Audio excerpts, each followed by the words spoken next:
5 warning signs of a cult mask as a church. Check it. Number 1, the pastor or the leader is always right. They see themselves as gods. They see themselves as the ultimate authority. Number 2, they use deception to recruit people. They use deception to pull people into the church. And once they get you in the church, they slowly unravel or reveal the true intentions of their vision or mission. So you have to have the spirit of discernment and you have to be vigilant. Number 3 is exclusivism. They use a tactic of mind control to make you feel like you belong to them and that you belong nowhere else but with them. They identify themselves as the master or the ultimate leader who is in full control of you and of the way you do things.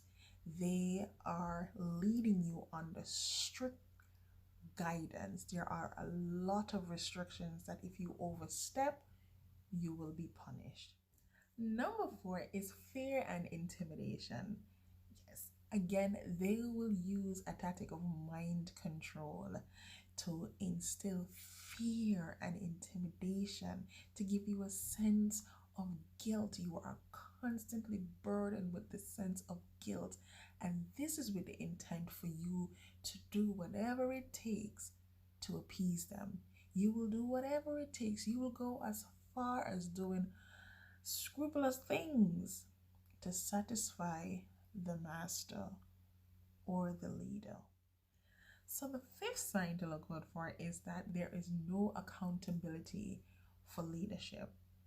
If there is a leadership council, all of them are pretty much of the same mind frame. In other words, all of them will be saying the same thing. All of them, the leader will choose people that thinks like him and who he knows will do the things that he wants. So there's no accountability for leadership. There is no second voice to question, okay, maybe you're doing something wrong, because the cult leader does not like to be questioned, because again, he feels or she feels that they are the ultimate authority. So if you see that there's no accountability for leadership, it's time to put a question mark. So I would like to end with this reading, and it says, if your leaders tell you that you are not being a good sheep unless you are serving in the church in the capacity they want you to, you might want to put a question mark in that. If you are not free to serve, or rather you feel compelled to serve the leadership, then they have become your slave masters, and this is not of God.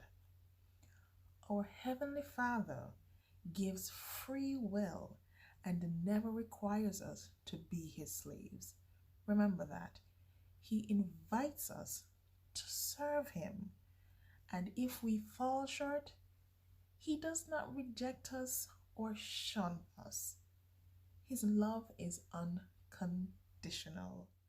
So if your free will has been taken from you in any of these areas, you just might want to put a question mark on that.